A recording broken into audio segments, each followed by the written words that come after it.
Long before Marvel Studios conquered the world with its unique blend of big-budget spectacle and comic book fidelity. In a world of green-skinned behemoths and hammer-swinging gods who tangle with reality-bending threats on a regular basis, it would be easy to underestimate the value that a guy with a bow and arrow could bring to a team of superheroes. Before 2000's X-Men, and 2002's Spider-Man proved beyond a shadow of a doubt that the Marvel Universe was a viable form of movie IP.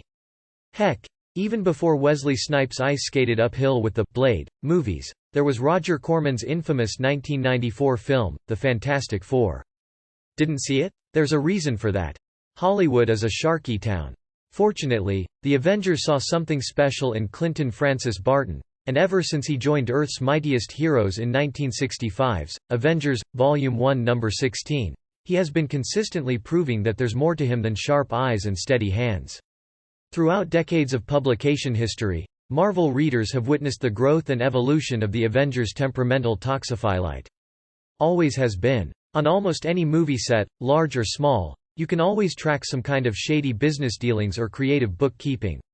But rarely is a movie made to deliberately not be seen, as was the case with Fantastic Four.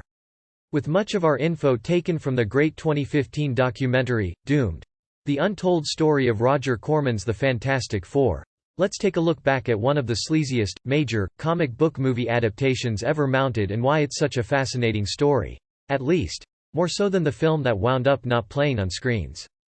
The not-so-mighty Marvel movie era. Despite the best efforts of Stan Lee, by the early 90s Marvel was still having difficulty making inroads into the larger entertainment world. And while he, usually, isn't capable of superhuman feats like most of his avenging allies, his skills and bravado have been more than enough to make him a true asset on the battlefield. Like that time he saved not one, but two comic book universes from total destruction. Here is the untold truth of Hawkeye, the premier superheroic marksman of the Marvel Universe. Hawkeye debuted as a misguided villain and faked his way into the Avengers. The marvelous marksman made his first appearance in the comics in 1964's Tales of Suspense, Volume 1 No. 57. After performing archery feats before an unimpressed audience, Clint sets his sights on Iron Man when the armored superhero stops an out-of-control pinwheel ride and grabs everyone's attention. Hawkeye quickly assembles a colorful costume in his workshop and puts an assortment of trick arrows in his quiver. However, an attempt to stop a jewel thief goes awry when authorities mistake the costumed Hawkeye for the culprit. He escapes with the help of Black Widow, who has not yet given up her villainous ways at this point. George Lucas's big-budget, Howard the Duck, movie had laid a big fat egg at the box office, becoming one of the most notorious flops of the 80s. Hawkeye immediately falls in love with her, and she manipulates him into a showdown with Ole Shellhead. A Spider-Man movie from Schlockmeister's Cannon Films was blessedly aborted, while James Cameron was taking his sweet time making his own big-budget version of the webslinger. Despite a great script from Back to the Future, writer Bob Gale, a Doctor Strange movie continued to languish. The 1989 Dolph Lundgren-led The Punisher couldn't even bring itself to put the dang skull logo on the guy's shirt, while the less said about Albert Pyon's 1990 Captain America movie the better. But Iron Man wins their skirmish, forcing the two antagonists to flee. Sometime later, Hawkeye gets the opportunity to save the lives of none other than the Avengers' butler, Edwin Jarvis, and his mother. As told in the second issue of the limited series, Hawkeye Blindspot, Jarvis stages a break-in at Avengers Mansion to give Hawkeye an opportunity to show the team he has reformed. Those latter two films had budgets of $9 million and $3 million, respectively, and both went direct to video in the U.S. But some producers still had faith that the Marvel Universe had enough cultural cash and cinematic possibilities to be viable movie IP. Thanks in part to a display of his incredible archery skills, the marksman ends up being drafted into Cap's kooky quartet alongside fellow reformed criminals Quicksilver and Scarlet Witch, after the founding members, Iron Man, Thor, Giant Man, and the Wasp, take a leave of absence. He received training from both bad guys and good guys. The man who would become Hawkeye spent his formative years performing alongside a traveling circus troupe. Avengers, Volume 1 No. 19 reveals that Clint begins developing his combat skills with the help of his fellow circus star, the swordsman, Jacques Duquesne. However, their relationship falls apart when Clint accidentally discovers that the swordsman was stealing money from the circus.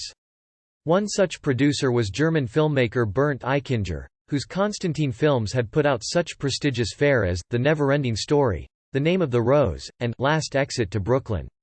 In 1983, Eichinger met with Stan Lee to purchase an option on the film rights to both the Fantastic Four and Silver Surfer characters, but even when big studios like Warner Brothers and Columbia expressed interest, nobody bit due to the large price tag the project would necessitate. A fight ensues, with the sword-swinging crook leaving Clint for dead. Solo Avengers Volume 1 No. 2 further adds to Hawkeye's origin story by showing Clint's recovery period, during which another fellow performer, Trick Shot, trains him to become a pro at the bow and arrow. By 1992 the option was running out and Eichinger had to get a film into production or risk losing the rights. His big tactic to make the movie he wanted to make would be to make the exact movie he didn't want to make. The deal, after initially approaching Troma impresario Lloyd Kaufman of The Toxic Avenger fame, who declined out of a long friendship and loyalty to Stan Lee, Eichinger met with B-movie king Roger Corman, who had made his name on making movies quick and cheap but with an eye for up-and-coming talent. However, his new mentor turns out to be no better than his old one. Trick Shot is an assassin for hire who relishes killing and inflicting pain upon his targets. Clint barely escapes from this toxic partnership with his life, and he decides to strike out on his own. Sometime later, Clint joins the Avengers. He approached Corman with a deal: make a Fantastic Four movie for $1 million, far more than a typical production from Corman's New Horizons production outfit. But far, far less than the material actually necessitated. Corman took the deal, and set out to make the picture very, very quickly. 3 weeks before production was scheduled to begin in late December 1992, a casting call went out to agents and talent, from which New Horizons got thousands of responses. In New Avengers, Volume 1 No. 33, after Hawkeye casually comments that his archery skills can easily beat Cap's hand-to-hand abilities, the Sentinel of Liberty makes short work of the smug bowman. He then begins training Clint in various fighting styles that don't involve his bow and arrow. Some of the actors that auditioned for roles included Nick Cassavetes, Melora Walters, Patrick Warburton, noted comic book fan Titus Welliver, and even a very pre-Hulk Mark Ruffalo. The final cast consisted of Alex Hyde White, Pretty Woman, as Mr. Fantastic, Rebecca Staub, Beverly Hills 90210, as Invisible Woman, Jay Underwood, Uncle Buck, as Human Torch, Michael Bailey Smith, A Nightmare on Elm Street 5, The Dream Child, as Ben Grimm, with Carl Ciarfalio in the Thing costume, and Joseph Culp, Iguana, as Dr. This training proves vital for Clint later on. He eschews his favorite weapon, drops the Hawkeye name, and becomes the new Ronin, a master of the katana and melee combat. Hawkeye led his own team of reformed villains. As someone who didn't always walk the straight and narrow path, Hawkeye tends to have a soft spot for reformed villains. Over the years, Clint has demonstrated his willingness to help former foes successfully stay on the side of the Angels. Doom. They would be led by music video Helmer turned feature director Oli Sassoni, Bloodfist 3, Forced to Fight, and would all bring a sense of enthusiasm that this could be their big break, despite the many red flags. A doomed production right off the bat. The cast became acutely aware that this Fantastic Four would not be as big a production as they were imagining, made extra suspicious by the fact that they were filming through Christmas. The Venice, California soundstages at New Horizons were more akin to a condemned warehouse, complete with a rat-catching cat named Lucy. Although the rubber thing costume by Optic Nerve was fairly comics accurate, the spandex suits with a sewn-on worn by the rest of the stars were more akin to homemade Halloween costumes. The best example of this is when he shows up at the Thunderbolts' doorstep in issue number 20 of their eponymous series, becoming a key member of the team for 54 issues. When the Avengers disappear after fighting the psionic entity Onslaught, the Thunderbolts, 6 villains masquerading as heroes, under the leadership of Citizen V aka Baron Zemo, emerge, seeking to take their place as Earth's premier superhero team. However, the crooks actually enjoy pretending to be the good guys, revolting when Zemo tries to blackmail them into carrying out his original plans. The Mr. By the time Hawkeye and the Avengers successfully return to Earth, the remaining Thunderbolts, Songbird, Atlas, Mach 1, Moonstone, and Jolt, are doing their best to get the world to accept them as real heroes. Thunderbolts, Volume. Fantastic stretch effects were laughable, and the few seconds where Johnny Storm goes full flame on in a flying body burn were rendered in the most primitive CGI imaginable. Even the secondary villain Mole Man had to be changed to a generic sewer-dwelling baddie called the Jeweler, played by English thesp Ian Trigger, his final screen performance, in gross troll makeup. When the ultra-rushed 22-day filming schedule was completed by the end of January 1993, post-production efforts suddenly ground to a halt, much to the puzzlement of the director, Oli Sassoni. Number 21 opens with Hawkeye soundly beating the Five in a brief skirmish. He presents the defeated ex-villains with an offer. Let him lead the team, and he'll use his skills and prestige as an Avenger to help them win the public's trust. Hawkeye remains on the team until issue number 75, promising that the Avengers will beat the snot out of them if they ever fall back into their villainous ways. For a time, Hawkeye assumed another Avengers identity and powers in both the Marvel Cinematic Universe and the main comics continuity. Clint abandons the Hawkeye identity and takes on the role of Ronin following a massive personal tragedy.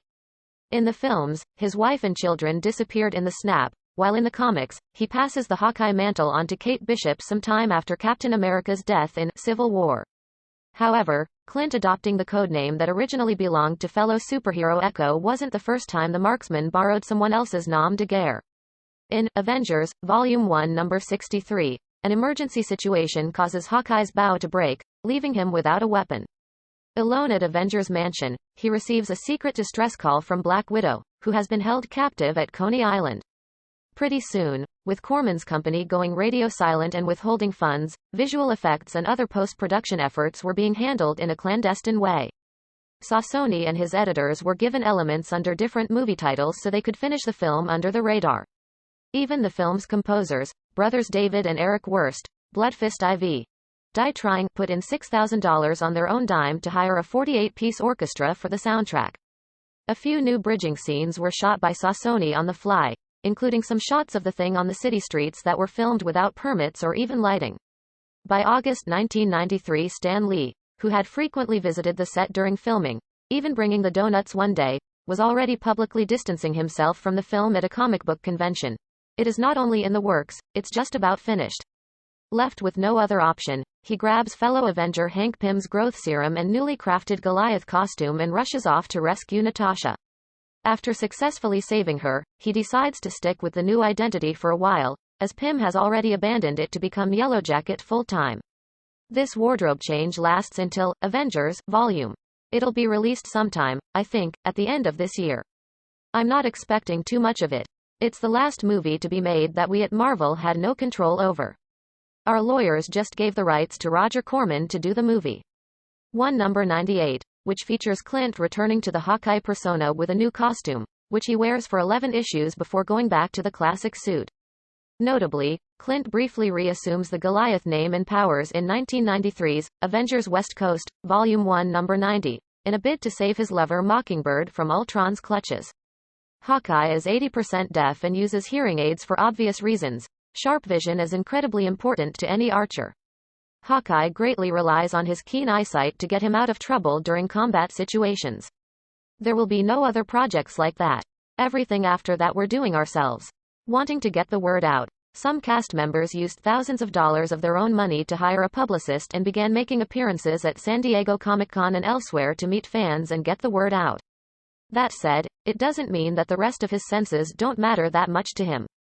Film Threats Chris Gore had been embedded on set as a reporter, and wrote a cover story for the magazine. Which is why it's a big deal that he suffers hearing loss in the comics, not once, but twice. In 1983's Hawkeye, Volume. But all these publicity efforts would be in vain. The deception revealed despite a much-touted world premiere for charity announced for the Mall of America in Minnesota in January 1994, the release of The Fantastic Four was suddenly and unceremoniously halted. Number 4, the avenging Archer faces off against a villain named Crossfire, who is equipped with an ultrasonic brainwashing weapon.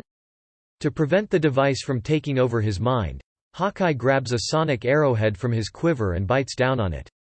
While he eventually succeeds in defeating the villain, he suffers permanent ear damage, making him 80% deaf and dependent on hearing aids for a long time. Marvel Entertainment chief Avi Arad, who later founded Marvel Studios, had just sold the X-Men film rights to 20th Century Fox after the success of his Fox animated series. This changes when Franklin Richards alters reality to save Marvel's heroes from the psionic threat called Onslaught. When the Avengers return to the normal world in 1997's Heroes Reborn: The Return, number 4, Hawkeye's hearing is fully restored. This lasts until 2014, when an assassin known as the Clown ambushes Clint and stabs him in his ears with his own arrows, in Hawkeye, Vol. Not wanting the release of Corman's movie to interfere with his long-term goal of doing a proper Fantastic Four studio feature, which now had the interest of Home Alone, director Chris Columbus at Fox, a rad called Eichinger and wrote a check to essentially kill the low-budget film. Besides the money Eichinger was given in cash, Roger Corman received a check for $1 million to hand over all materials, including the negative, which was reportedly destroyed. It is the only film to date that Corman made and did not release. For number 15. Corman and others at New Horizons have said that they had every intention of releasing the film before their big payout, and attest that they were not in on the scheme to intentionally never release the movie. Sassoni met with Eichinger personally, and although he was given no extra compensation for his efforts, he was eventually recommended by Eichinger to direct the Czech TV movie, Heimlich Zeugen, Secret Witness. Fortunately for fans, Sassoni had made some VHS copies of the film at a dubbing house, and this somehow manifested in the film getting widely distributed in bootleg fashion at various conventions and eventually through eBay and YouTube. A similar business tactic to Eichinger's has been used to retain rights since, including Red Eagle Entertainment's bizarre, slapdash pilot for Robert Jordan's The Wheel of Time, titled Winter Dragon, and starring Billy Zane, which aired on FXX at 3 a.m. in 2015 before an eventual deal for a legit series was struck with Amazon in 2018. Eichinger's Constantine films eventually made two successful features, 2005's Fantastic Four, and 2008's Fantastic Four: Rise of the Silver Surfer, both directed by Tim Story. Clint begins dealing with the aftermath of the Clown's attack 4 issues later, initially resisting any attempts at adapting to his predicament. A reboot was released by Fox in 2015, also titled Fantastic Four, and was received so disastrously that it was compared unfavorably to the Roger Corman version in many circles. Ultimately, he starts reading lips, clumsily, learning sign language, and using hearing aids again to cope with his situation. He stopped Captain America from quitting. Clint hasn't shied away from adopting different guises, and even dropping his signature weapon, whenever the situation calls for it. One of those instances was a brief but memorable occasion during which Clint had to revisit, or at least pretend to revisit, his villainous roots, just to help a friend get out of a rut. Captain America, Volume 1 No. 179 sees Steve Rogers abandoning the role of Captain America after becoming disillusioned with current political events. A new reboot set within Kevin Feige's Marvel Cinematic Universe, to be helmed by John Watts of the MCU's Spider-Man trilogy, is currently in active development. As he tries to enjoy an ordinary day as a civilian with his lover Sharon Carter, a mysterious villain calling himself the Golden Archer shows up, challenging Steve to fight him. The Golden Archer attacks Steve 2 more times before the nearly retired Avenger finally manages to catch up with him. After being beaten in hand-to-hand combat, the Golden Villain drops his disguise, revealing himself to be none other than Clint. Hawkeye gives Steve the pep talk he needs to resume superheroics, but with a twist. Inspired by Clint's actions and still discouraged about the state of the world, Steve decides to take on a different identity himself as Nomad, the man without a country. Interestingly, the Golden Archer is an actual supervillain on an alternate Marvel Earth. Taxi driver Wyatt McDonald of Earth 712. Who first appears in 1971's Avengers, Volume 1 No. 85, operating as a hooded, arrow-shooting superhero named, oddly enough, Hawkeye. Hawkeye's brother is a former FBI agent turned supervillain. Clint may have lived a colorful life, but so did his brother Barney. As revealed in All New Hawkeye, Volume 1 No. 1, the brothers grew up as orphans, bouncing from one foster home to another until they ran away and joined the Carson Carnival of Traveling Wonder. However, they drift apart after the revelation that the swordsman is simply grooming Clint to be his criminal partner. Clint finds a new mentor in fellow circus archer Trick Shot. Meanwhile, Barney joins the army and later becomes an FBI agent. Tragedy strikes the brothers when Clint unknowingly shoots Barney during the latter's first undercover mission, pretending to be a wealthy criminal's bodyguard, in Hawkeye, Volume 3, Number 5. Sometime later, Barney meets Clint, as Hawkeye, again alongside the Avengers. Barney ends up sacrificing his life to save the team. After Barney's funeral in Hawkeye, Volume 3, Number 6, Clint learns about his true occupation via a letter from his FBI partner. This is not the end for Barney, though. In Hawkeye, Blindspot, Number 4, a resurrected Barney, now claiming the mantle of Trick Shot, faces Hawkeye in a showdown orchestrated by Baron Zemo. Both brothers survive, but they go their separate ways once again. The new Trick Shot joins Norman Osborn's Dark Avengers but eventually leaves the team and becomes a vagrant. Hawkeye, Volume 4, Number 22 provides closure for both Clint and Barney, as they make peace with each other at last, but not before Barney takes off with Clint's money. Hawkeye was married to a fellow Avenger apart from his failed relationship with Black Widow. Clint has also been romantically linked to the Wasp, Echo, Spider-Woman, the Night Nurse, and even the supervillainous Moonstone. However, his most meaningful relationship is with Bobby Morse aka Mockingbird. A partnership that becomes a marriage and ends in a separation that's further complicated by a secret alien invasion. The two first meet in issue number 1 of the 1983 Hawkeye limited series. At the end of their adventure, Clint and Bobby elope. A short time later, they become founding members of the Avengers West Coast Division. Unfortunately, their marriage begins to crack when a time-traveling mission goes awry in West Coast Avengers, Volume 2, Number 18. Phantom Rider, a costumed adventurer from the 19th century, becomes smitten with Mockingbird and uses a potion to make her fall in love with him. Bobby eventually breaks free of the potion's effects, ultimately letting Phantom Rider fall to his death as revenge in West Coast Avengers, Volume 2, Number 22. Hawkeye, however, is unable to accept Mockingbird's actions, and the couple separate, with any hope for reconciliation dying when Mockingbird sustains fatal injuries in 1993's issue number 100. In a shocking twist 15 years later, the crossover event, Secret Invasion, revealed that the Mockingbird who died in Clint's arms was actually a Skrull, and that the real Bobby is still alive. However, despite her miraculous return, Clint and Bobby ultimately chose to finalize their separation. Hawkeye rode a flying motorbike and a transforming van as an ordinary human being who just happens to be handy with a bow. Clint doesn't have the ability to fly, teleport, or create magical portals.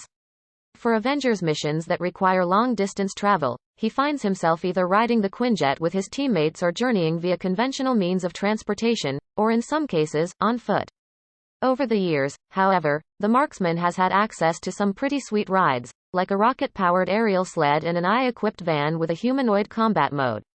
The Sky Cycle is perhaps the vehicle most associated with Hawkeye.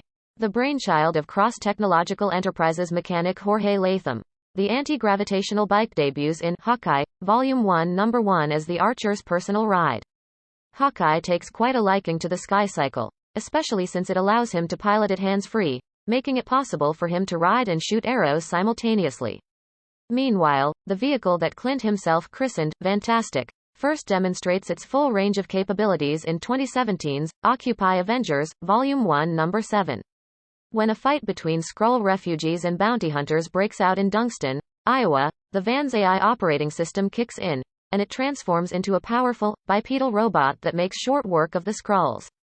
Aside from its alternate mode, Fantastic also boasts a spatial modulation field, meaning it's actually bigger inside than it looks outside, as well as the ability to keep itself running via a self-generated power source.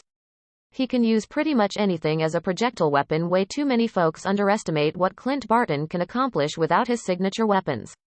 Apart from the combat and arms training he received from the Swordsman and Captain America, the matchless marksman also has the ability to take pretty much anything he can get his hands on and turn it into a dangerous projectile. One noteworthy example is Clint's battle against the Clown in Hawkeye, Volume 4, Number 22. Out of arrows and incapacitated by a bullet wound, Clint pulls out a sharp sliver of wood from his shirt pocket and flicks it straight into the Clown's eye, allowing him to subdue the villain.